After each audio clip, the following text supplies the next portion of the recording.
Well, this is a pleasure for me, and I know brings many people in the room back to serving with you all over the world for many years. I want to start with It's also so nice of you to host me here at Carnegie. Well, so, yeah. It's so nice.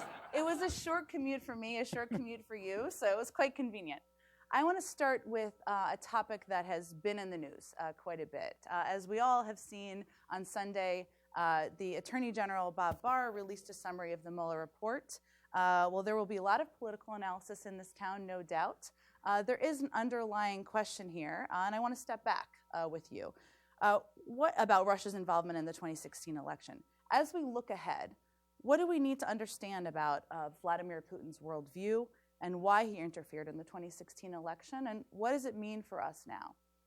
Well, first, it's great to be with you, Jen, and thanks to all of you for coming today. In my experience over many years, Vladimir Putin is in many respects kind of an apostle of payback. And so, in a sense, I think his perspective has been animated by the conviction, going back the 2 decades that he's been Russia's leader, that the West and the United States in particular took advantage of Russia's moment of historical weakness in the 1990s and then continued to take advantage. Again, this is not a justification for his perspective, but you don't have to accept it or indulge it. You got to understand it if you want to understand Putin. And so in a sense, when he saw an opportunity in 2016 to take advantage of the dysfunction and polarization in our political system, which he didn't invent, but he's an adroit counterpuncher.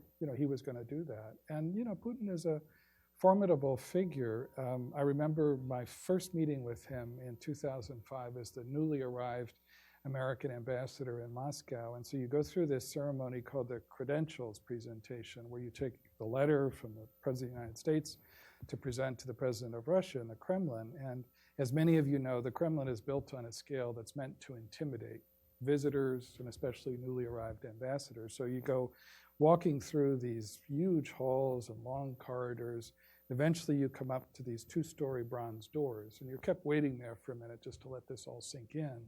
And then the door cracks open a little bit, and out comes Vladimir Putin. Now Putin, despite his bare-chested persona, is not an especially intimidating figure in person. He's about 5'6", although he does carry himself with great confidence. So he comes through the door, as is his habit, looking you straight in the eye. And before I got a word out of my mouth, let alone handed over my letter, he said, "You Americans need to listen more. You can't have everything your own way anymore. We can have effective relations, but not just on your terms." And, in my experience, that was vintage Putin. Unsubtle, almost defiantly charmless, but there was a point to that. And that was that, he's going to push back and get even. And so that's the backdrop, in a sense, to the opportunity that he saw in 2016. I think he succeeded beyond his wildest imagination. I think he was as surprised probably as President Trump was on election night. But I think that's also a preview of what's to come, not just in terms of the potential he sees to take advantage of dysfunction in our democratic system, but also in Europe and other places, because I think in his view, the way to create space for Russia as a major power on the international landscape is to chip away at an American-led order and take advantage, as I said before, of our own dysfunctions. So this is going to be a challenge for some time to come. Well, I'm certain we'll may have some questions about Russia, given your background as former ambassador, but I want to move on to one other issue that's been in the news before we dive into the book.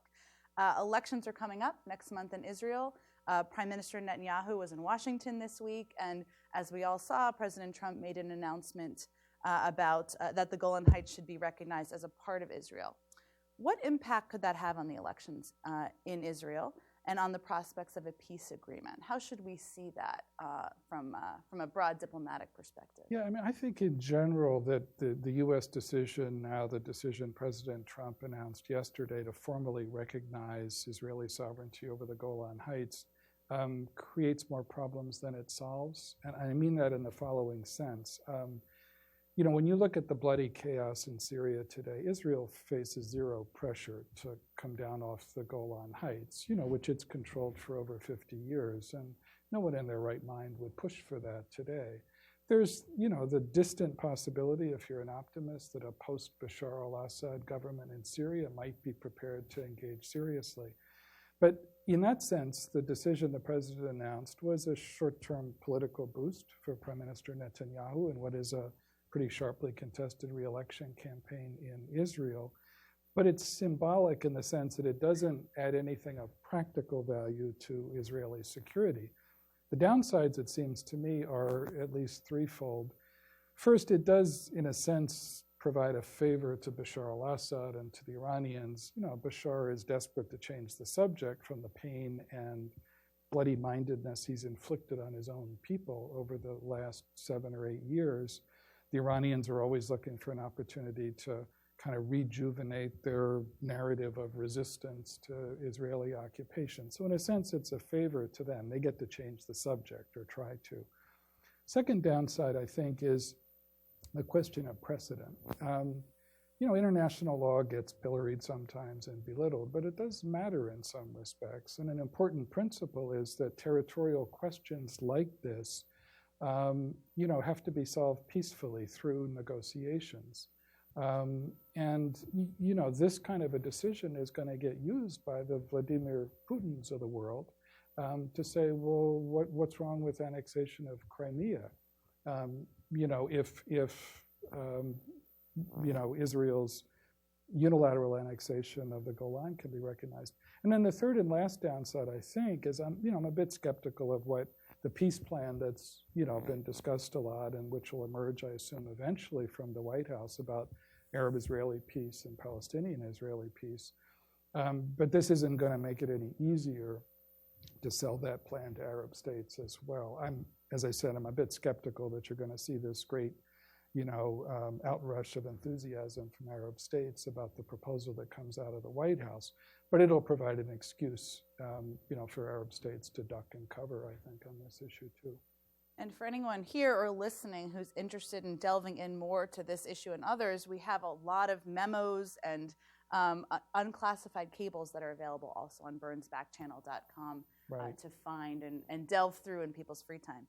It's been an exercise in humility if you read any of this stuff, because what I really tried to do, thanks to some of my colleagues, we managed to get like 120 documents, from the very beginning of my career in the 80s through into the Obama administration, declassified. Because there's always a temptation when you write something that's largely a memoir to write what you wish you had said or you wish you had recommended. And I'm as guilty of that as the next person. But what I was trying to do is anchor this in what I actually said. And as I said, that some of it is, you can see very clearly things I got wrong too. So anyway, thanks for the pitch. We'll talk about that too. Well, so let's delve into the book. One of the most eye-opening parts of your book is the stories you tell about meetings with some of the most famous, both leaders of the last few decades. You open up a chapter with a meeting with Libyan dictator Gaddafi in the desert. Take us inside that meeting. What was it like, and what was it like spending time with him? Yeah, well, I always thought as both a diplomat and an author that if you can't get color out of Muammar al-Gaddafi, you need to find another profession. He's by far the most peculiar, truly weird foreign leader with whom I ever dealt. I never forgot the blood on his hands, whether it was, innocent passengers in a jetliner killed in Lockerbie at the end of the 1980s, or the vindictiveness with which he treated his own people. But yeah, that one I described the meetings that I had with him, this was in the period where we had just finished a set of quiet talks, another set of back channel talks with the Libyans, brokered to a large extent by the British, to persuade Gaddafi first to accept responsibility for the Lockerbie terrorist incident, to pay compensation to the families of the victims, to get out of the business of terrorism, and then ultimately to give up what was a rudimentary nuclear program at the time. And he did this for cold-blooded reasons. He was facing a lot of economic and political pressure. The United States and lots of our partners had put together a pretty strong international coalition. After 9/11, I think he was worried about being on the wrong side of history, and so this created an opportunity to do this. So one of the meetings I describe in the book was was kind of like a scene, if any of you remember the John Candy, Steve Martin movie, Planes, Trains, and Automobiles, because you fly in on a U.S. government jet to the old Wheelus Air Force Base outside of Tripoli, was once the biggest U.S. Air Force base in the world, now controlled by Gaddafi. You get there, then you are shepherded across the tarmac to one of his, fleet of presidential jets. I think he had two.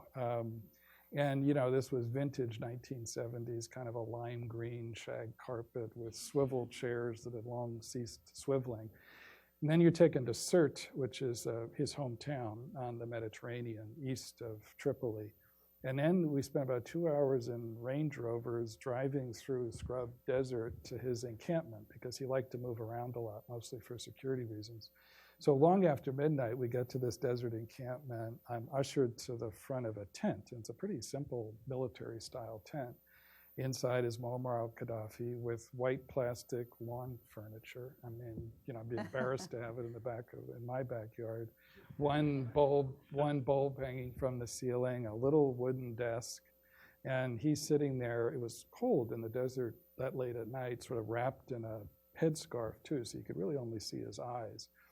And then we spent, another 3 hours until 3:30 in the morning talking. And it was, as I remember saying afterwards to Colin Powell, who was then the Secretary of State, it was the weirdest combination of the kind of eerily insightful and the just plain eerie that I had ever heard. I mean, his assessment of, this was right after the war in Iraq and where we were headed was actually pretty sensible. His analysis of the growing erosion of prospects for a two-state solution was pretty thoughtful.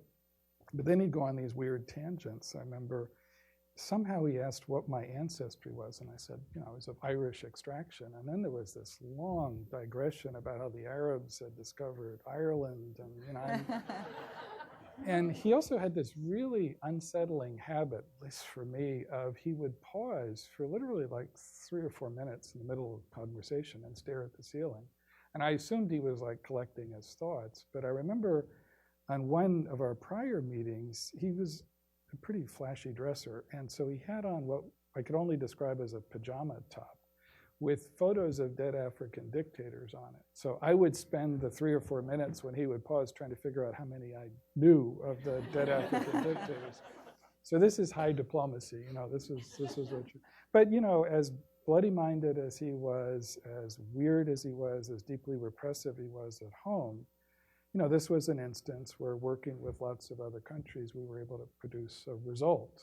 Now, Gaddafi never escaped his weird repressiveness. That's what led to a revolution and his undoing and eventually his death. But from the narrow point of view of U.S. interests, those back-channel conversations accomplished something. Now we're all going to be wondering where to get those pajamas, where to find them. Not on Amazon. Yeah, don't think so. No, probably not. So you referenced earlier the fact that over your long career, there were things that you wish you would have done differently, or administrations you worked for did differently. I think that's pretty normal, as much as I spent less time than you did in government. It's probably fair to say that anyone who was in the administration during the Arab Spring looks back, and there's things that they wish had gone differently. As you look back, how do you assess the Obama administration's handling of the uprisings? I mean, I think all of us, certainly me included, got some things right and some things wrong. I mean, in the following sense. I mean, I always thought President Obama, I admired his kind of long game view of the Middle East, the sense that, when he became president, he was determined not to detach from the Middle East, but to change the terms of engagement, to make it less focused on the weight of the U.S. military, which remains very important, but focus more on diplomacy, to focus on the sort of deeper sources of dysfunction and disorder in the Middle East, what produced the Arab Spring, and to try to pay attention to the brittleness of, some of the authoritarian regimes in the Sunni Arab world with whom, we had been, most connected and on whom we relied over the years.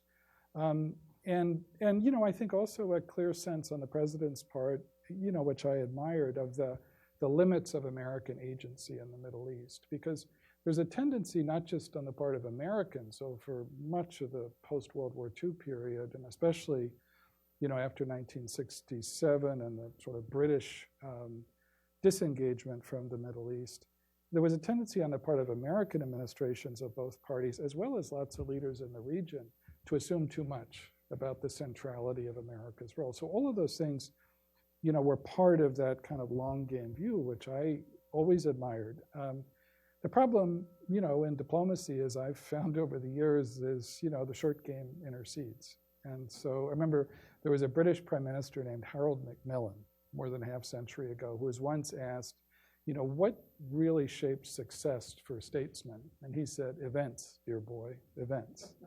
And there's a lot of truth in that, because no matter how compelling your long game, your strategy, your vision, it's how you manage events and stuff that happens at a pace that's hard to understand sometimes when you're outside government. And that was what happened with the Arab Spring. The revolution in Tunisia, then Egypt, then Libya, and all of them on the surface appearing quite similar, but these are much different societies, and so they unfolded in different ways, and our stake in those societies varied as well. So if you look at the sort of three principal cases, at least, that I try to address as honestly as I could in the book, Egypt, Libya, and Syria. On Egypt, I think, and people can disagree with me on this, we got more right than wrong. The Gulf Arab critique that we threw Hosni Mubarak under the bus, I always thought missed the point. The bus, in a sense, was halfway across his prone political body before President Obama pronounced himself on Egypt's future. We got tactical things wrong. It would have been better. Americans oftentimes get caught up in the notion that elections are the mark of democracy, and elections moved very quickly in Egypt after the revolution, and in a sense benefited what was left of the old national party of the Mubarak regime, as well as the Muslim Brotherhood, because they were the best organized parties, and it was very hard for progressive forces. Many of the young people were in Tahrir Square during the revolution to organize themselves. We also got you. I to this day feel guilty when I think of you as the spokesman for the State Department, as we merrily sent up talking points about how the coup that President Sisi undertook wasn't a coup. And, we should have just been straighter about it and said it's the reason we were hesitating was because under U.S. law, if we declared it a coup, all U.S. assistance would stop. And so we wanted to avoid that. But in hindsight, there's something to be said for honesty, and we should have just done that, and then argued with the Congress about why it wasn't a good idea to cut off all assistance. In Libya, I think it's hard as you look back to have avoided some kind of military intervention. Having dealt with Gaddafi over the years, I was convinced of two things: that some kind of humanitarian catastrophe was coming in Benghazi. He was dead serious about what he said about stamping out rebellion there. And second, I don't think there was a chance he was going to negotiate his way out of this. He was going to negotiate a transition. He was going to get carried out of power on a board. That was it. And then you have to remember at the time, we had the Arab League, which hardly ever unites on anything, calling on the United States and the UN Security Council to intervene militarily. Gaddafi was the one Arab leader who could unite everybody around the Arab League table, mostly because at one time or another he had tried to off most of the other Arab leaders. And you had Arab states volunteering to participate militarily, our closest European allies, especially Sarkozy and Cameron, who were champing at the bit to act. We got a UN Security Council resolution, which the Russians abstained on to allow it to go through. So in a way, the stars were in alignment. What we got wrong, however, obviously, is our assumptions about how hard it would be to build security on the day after, our assumptions about the capacity, to be honest with you, of some of our European allies, we underestimated the tendency of some of our Arab partners to immediately revert to form and take sides in the Libyan civil war. And then, of course, came the terrible tragedy in Benghazi, and that, was a huge inhibition on the United States engaging more actively than we did, notwithstanding the quite courageous efforts of lots of American diplomats on the ground, even after Benghazi. So those are the assumptions I think we got wrong. And then Syria, where it's hard to conclude anything other than that was a policy failure for the United States, for all of us. Given the horrific humanitarian consequences, and the spillover. Syria was a classic example of the opposite of the old Vegas rule. What happens in Vegas stays in Vegas. What happened in Syria didn't stay in Syria. It spilled over, affected European politics through migration. It affected the politics and stability of lots of countries in the area. I think on Syria, this will be my last comment, that we got ends and means wrong. We tended to slip too quickly into pretty maximalist ends. Assad has to go. And the problem is, if you're the United States and you say that, the assumption is you're going to deliver it. But at the same time, ironically, I think we were too reluctant on means, in the sense that we did a lot to support the Syrian opposition, but it tended to be quite grudging and incremental, where you contrast that with what Putin did in September of 2015, which was relatively modest in terms of the military scale, but it was decisive and telescoped, and it had a bigger political bang. So, think of what we got wrong, obviously, and some things that we got right. Well, before we get to audience questions, so get your questions ready. I could keep asking you questions for hours, but that doesn't allow for in the schedule. I wanted to ask you that your book is the first real public account of the secret talks that eventually produced the Iran nuclear deal. People should certainly read the book for all the details. I won't ask you to recount every moment. But most people have not met with the Iranians. So what was that like? I mean, what did you drink? What did you eat? What was the first meeting like? Well, I remember the first time, this is before the secret talk started, at the end of the George W. Bush administration, summer of 2008, we finally agreed to join our international partners at the nuclear talks, because for reasons that I always thought were wrong, we had resisted that for a number of years. And I remember then, going into the room with my partners from the permanent members of the UN Security Council plus Germany for an interminable 4-hour meeting. And I remember the head of the Iranian delegation was a gentleman named Jalili, who just could go, when he didn't want to give a straight answer, he could substitute hours and hours of rhetoric and verbiage to do that. At one point, remember he mentioned kind of on the side that he continued to teach a course at Tehran University. I said to one of my colleagues, don't envy his students in this, because it was. But I remember sending an email back to Secretary Condi Rice right after this, after the 5.5 hours of discussion, saying we probably hadn't missed all that much over the years, because it was, in that setting at that time, it was pretty unedifying, and we were just spinning our wheels. So then you fast forward to the secret talks, which President Obama began in earnest early in very beginning of March 2013, at a moment when we had spent President Obama's first term building a fair amount of pressure on the Iranian regime. Its oil exports had dropped by 50%, the value of its currency had dropped by 50%. But it wasn't sanctions for the sake of sanctions. It was for a reason, to set the stage for a serious negotiation. And so, you have to remember, as many of my former colleagues here know very well, we had gone 35 years without sustained diplomatic contact with the Iranians. We and they were a little out of practice. And there was huge baggage on both sides. I mean, U.S.-Iranian relations were a minefield, and nobody had a good map for getting through it. But I was convinced then, and remain convinced now, that there's no substitute for directly engaging one another. So, those first meetings, they took place, the Omanis orchestrated this. They were reliable facilitators. Oman was a little bit off the beaten path, so we met in a military officer's guest house, which they had cleared of military officers for the occasion, right on the Arabian Sea. It was about 120 Fahrenheit, I think, outside. So there wasn't much to do other than talk to one another. And the first conversations were a little bit stilted, as you can imagine. But over time, we did 9 or 10 sessions over the course of most of 2013, punctuated by the election of a new Iranian president, Rouhani, and a new foreign minister, Javad Zarif, and a group of diplomats who were quite savvy and quite tough.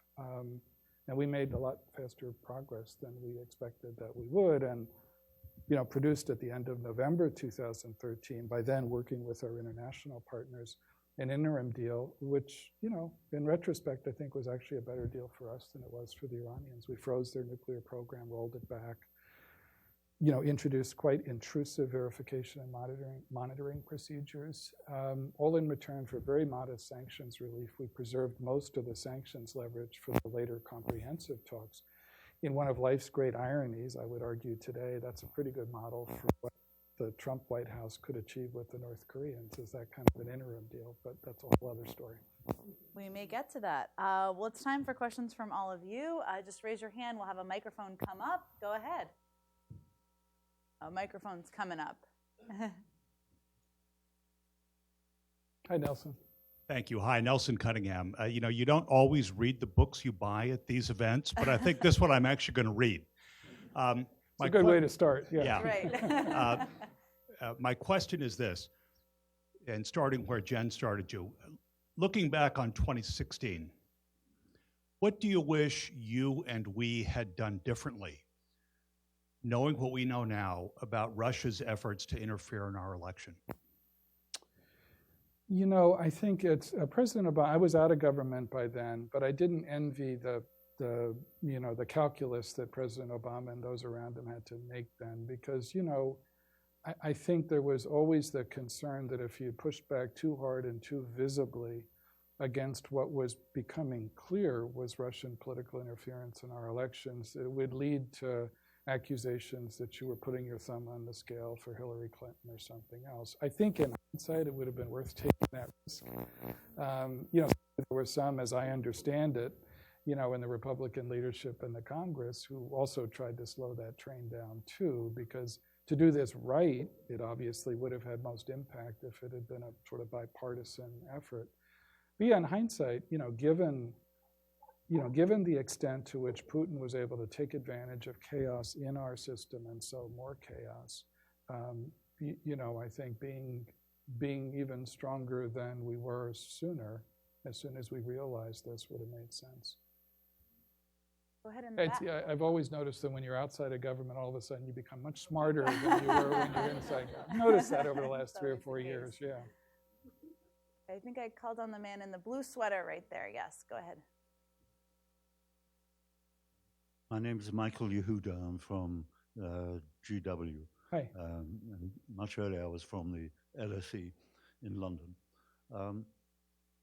I've had the opportunity to sort of look through your book, not read it as carefully as I need to, but it seems to me, going through the periods you cover, it seems as if sort of what we have now is the sort of disintegration of much of the international liberal order, which facilitated the kind of diplomacy that you favor. Given, of course, we don't know the future, we don't know whether Trump will be re-elected or not, how would you assess the prospects for a rebirth, if you like, of some form of the liberal order that seemed to have benefited most countries, including our own? It's a really good question, and I think, I start the book with a scene from, my experience working in the George H.W. Bush administration, working for Secretary of State Baker, and that really was when I saw American power and influence at their peak, and it was also the moment when an American-shaped international order was probably in its strongest form. Anybody elected in 2016, would have had to adapt to a much different landscape. We're no longer the only big kid on the geopolitical block with the rise of China, the resurgence of Russia, huge global challenges of climate, of the revolution in technology that affected, a lot of the existing institutions of that order, which also had to be adapted to take into account China's growing economic weight, just as one example. So, it's not as if you could sustain that order indefinitely. It's the natural order of things to have to adapt. The argument I try to make in the book is that I still think the United States, looked at narrowly and selfishly, I guess, from the point of view of American interest, has a better hand to play today than any of its rivals. Not just in terms of military leverage or economic leverage, but also what sets us apart from lonelier powers like China or Russia. And that's our capacity to invest in alliances, to mobilize coalitions of countries to deal with these challenges. And as all of you know, diplomacy is the tool, not the only tool. It has to be backed up by leverage of different forms. You're never going to get anywhere. But that's the tool you use to take advantage of that asset and to reshape an international order before it gets reshaped for you by the rise of other powers and other events. And so in that sense, I'm a realist about the challenge, which is a huge one and is, going to be addressed by this administration, the next one, and the one after that.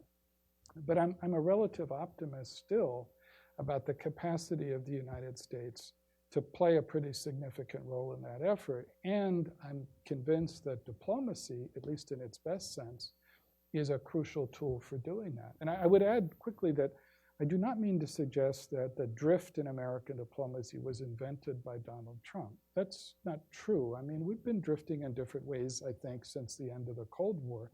We became a little bit complacent after the end of the Cold War. We really were the singular dominant player in the international system.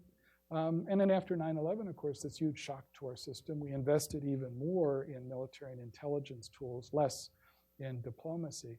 So I understand all the challenges, and some of them are for the State Department as an institution, too. I mean, there are individual diplomats that many of us know who can be incredibly innovative and courageous and entrepreneurial, but as an institution, the State Department is rarely accused of being too agile or too full of initiative. So, there's a lot that needs to change, but I don't think it's an impossible task to help reshape an order that's desperately in need of adaptation in a way which is going to best promote our interests and our values. Here, I don't mean just American ones, but broadly shared ones.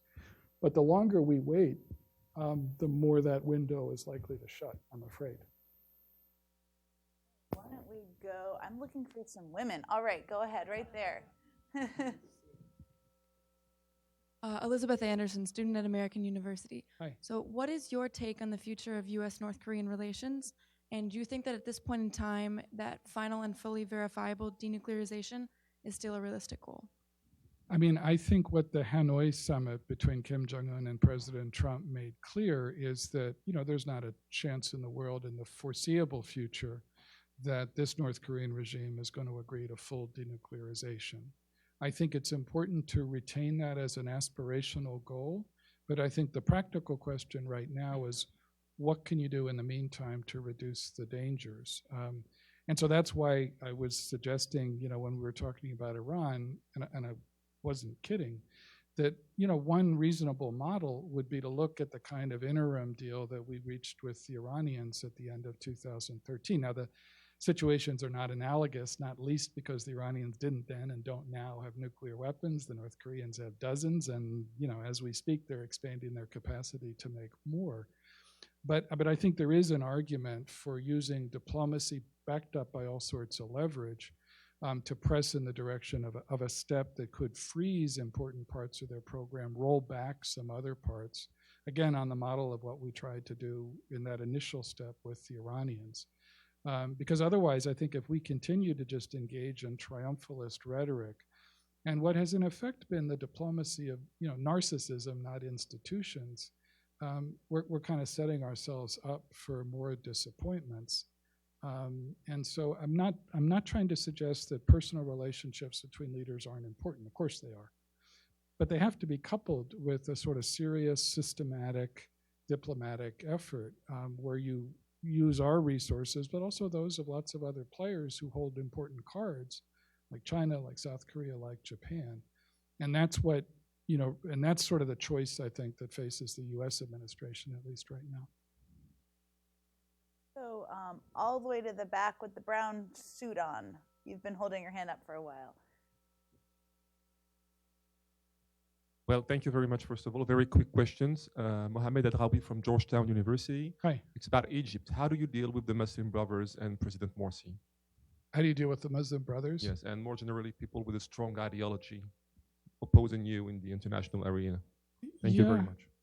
Yeah, I mean, I think, the Muslim Brotherhood, at least in Egypt, when we were talking about that instance before, were elected, formed a government, but I think, we're never able to get out of, the habit formed by the Brotherhood over many years of not wanting to share power, of being deeply suspicious of everybody else and trying to push a particular agenda. Now, I thought it was a huge mistake when, the Sisi government then, basically ended up killing 1,000 or so Muslim brothers and their families in two big squares in Cairo in the summer of 2013. I think that just sows the seeds of bigger problems down the road. But I always tried to be pretty clear-eyed about how difficult the Brotherhood's agenda was for anything like the sort of at least slow progress toward a more open system in Egypt that,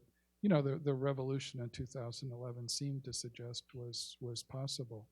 So there are grounds to be suspicious, but I think of the Brotherhood, but I just think in that instance, after you had an election, the Brotherhood formed a government, there was no good alternative to us and others in the world trying to deal with them. I don't think we always got our assumptions right in that process, during the period of the Morsi government. But, I don't think it was wrong for us to make the effort in that period. Go, sir, right here to you.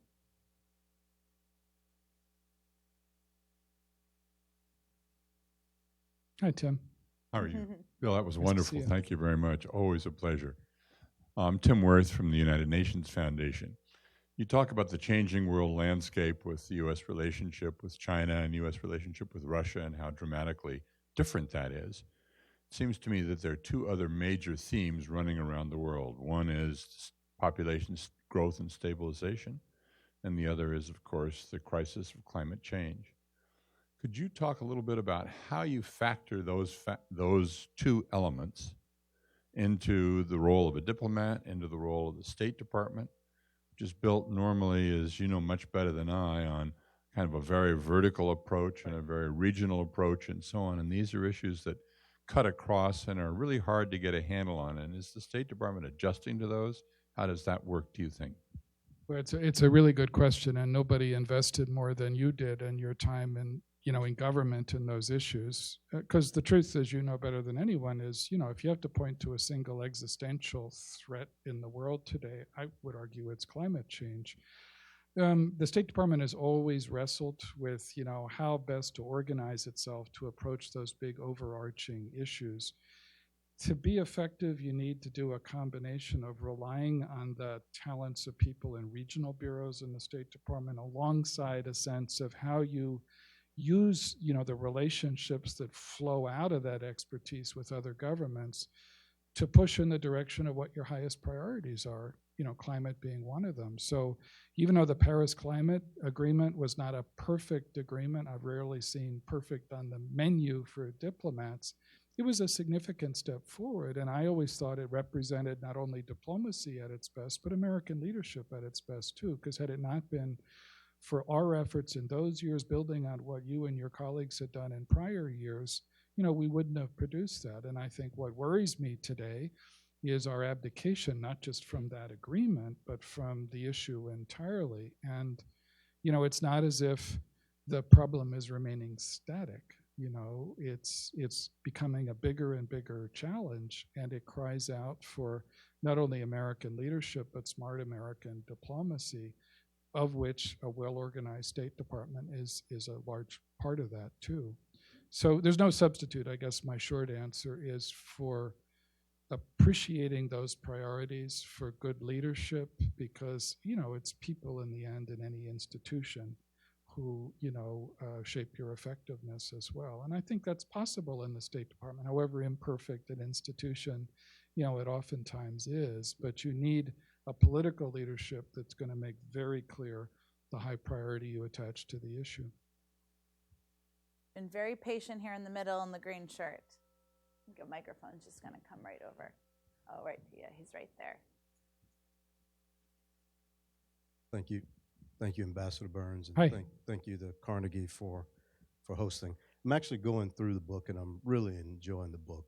One of the things that I hope I could get you to talk about a little bit is the Foreign Service as a profession. And you do a good job in the book of talking about diplomacy as a tool of statecraft, but also foreign policy as a profession. And I think, and I think I'm quoting you, you can correct me if I'm wrong, but you say when you arrived in the 80s, it was very pale, male, and Yale. No disrespect I to the fit two of those things. I Okay. missed out on the Yale Okay. part. But yeah, Well, I'm yeah. sorry for putting words in your mouth, but No. I would love for you to speak a little bit about what you think going forward Yeah, the Foreign Service should look like, Right. particularly recruitment, retention, promotion along these lines. And I will say the part that I enjoyed about that was that your wife sitting right beside you as you Yeah. started your Foreign Service as a sort of beginning of some of the changes that I think we all have to agree we've seen, but perhaps there's more progress that should be made. Yeah, no, it's a good question. Yeah, the ever romantic Foreign Service entry class. It was alphabetical seating. My wife's name is Lisa Carty, C-A-R-T-Y. So she sat next to me, and yeah, she didn't buy the argument that this was fated because of alphabetical seating. You raise a really important point. You know, when we came into the Foreign Service in the very early 1980s, I think about 9 out of 10 Foreign Service officers were white. Less than a quarter, I think, were women at that time.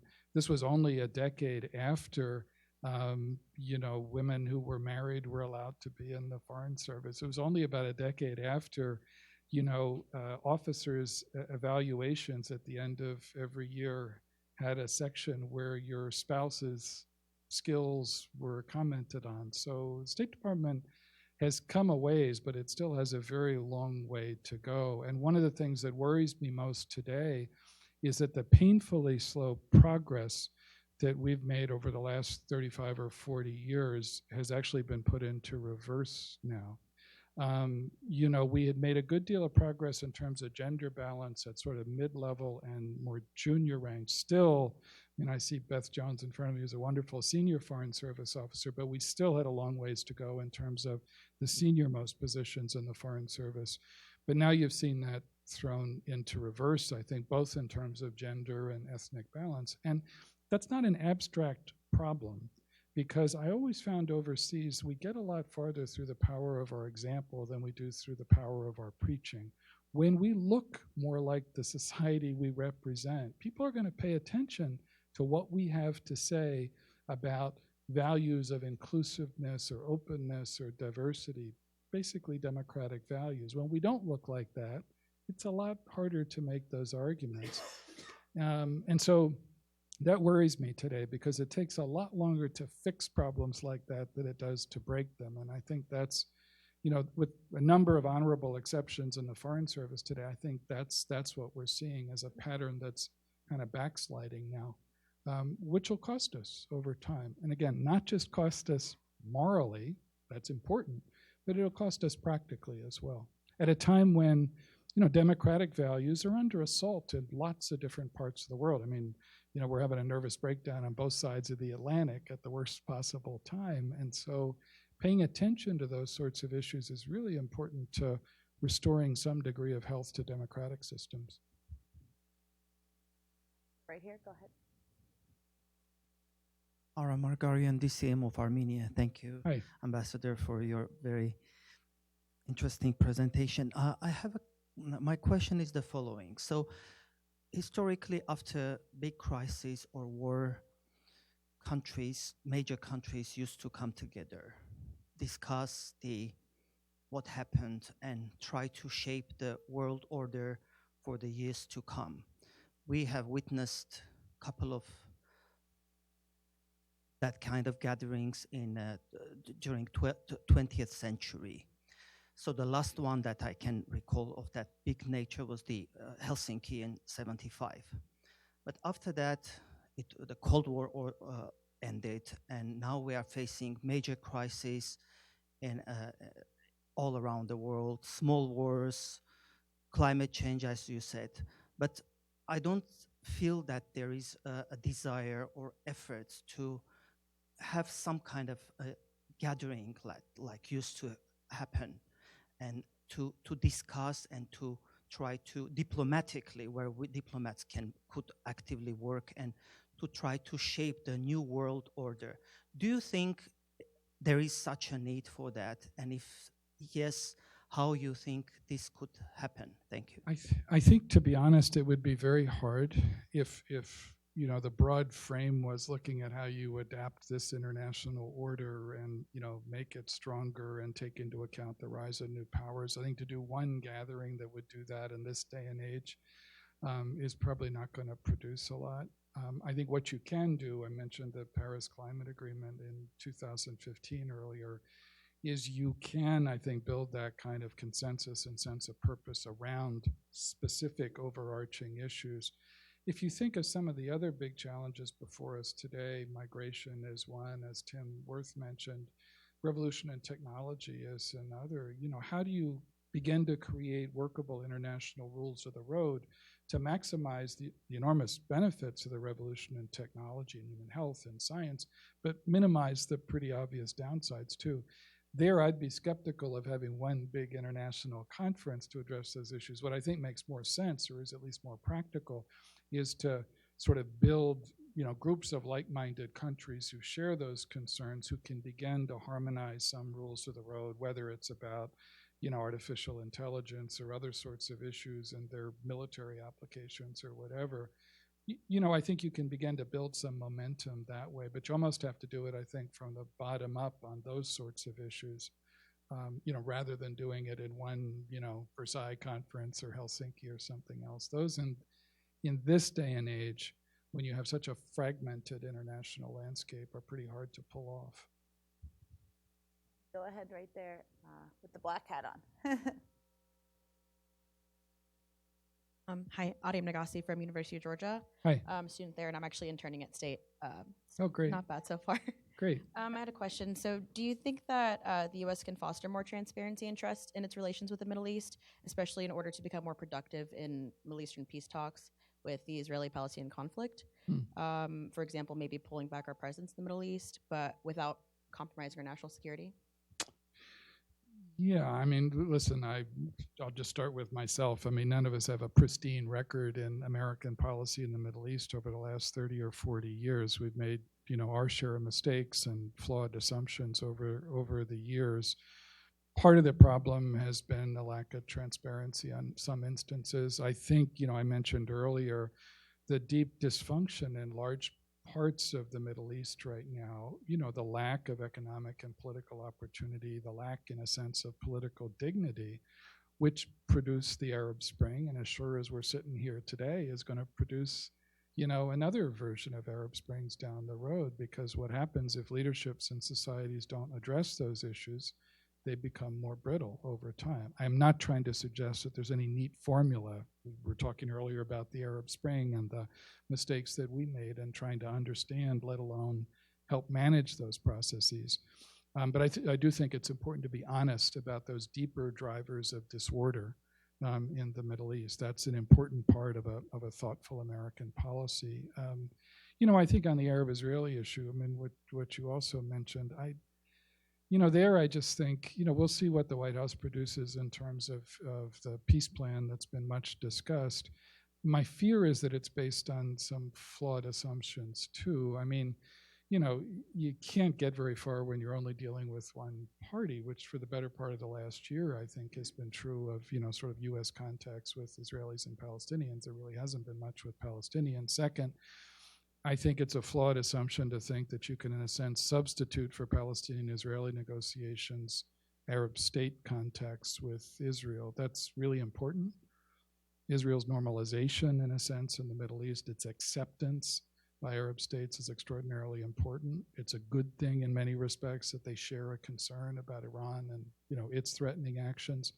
But it's not, in my view, a substitute for Palestinians and Israelis dealing with one another, nor can you substitute economic incentives for political dignity in dealing with Palestinian aspirations or Israeli aspirations as well? And there seems to be a little bit of that in what I read of the peace plan. And last flawed assumption, I think, is the sense that time is on our side.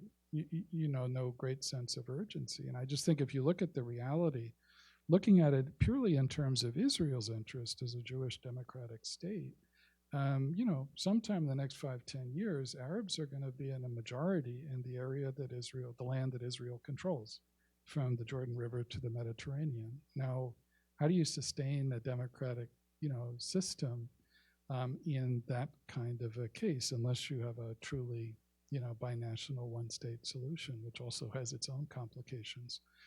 So that's another area where, we just have to be realistic, I think, and honest about some of the challenges out there too. And I do think the last point I'd make, you talked a little bit about disengaging from the Middle East. And I think President Obama had it right, in my view, in terms of his long game perspective on the Middle East, especially after the disastrous consequences of the war in Iraq in 2003. It wasn't so much disengaging from the Middle East, it was changing the terms of engagement. So less militarized, less reliance on US military presence, and more on diplomacy, on development, on addressing some of those deeper drivers of disorder.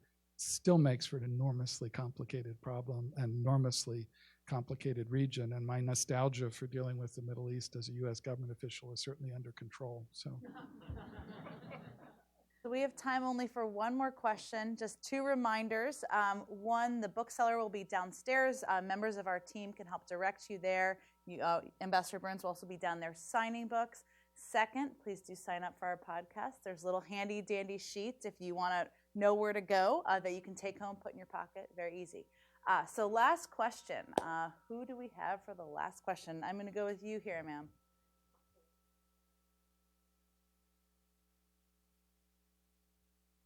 Thank you. Veronica Cartier, I'm in a think tank community. Hi. You have mentioned some of the most important thing we have to do as your background as a diplomat and based on your book.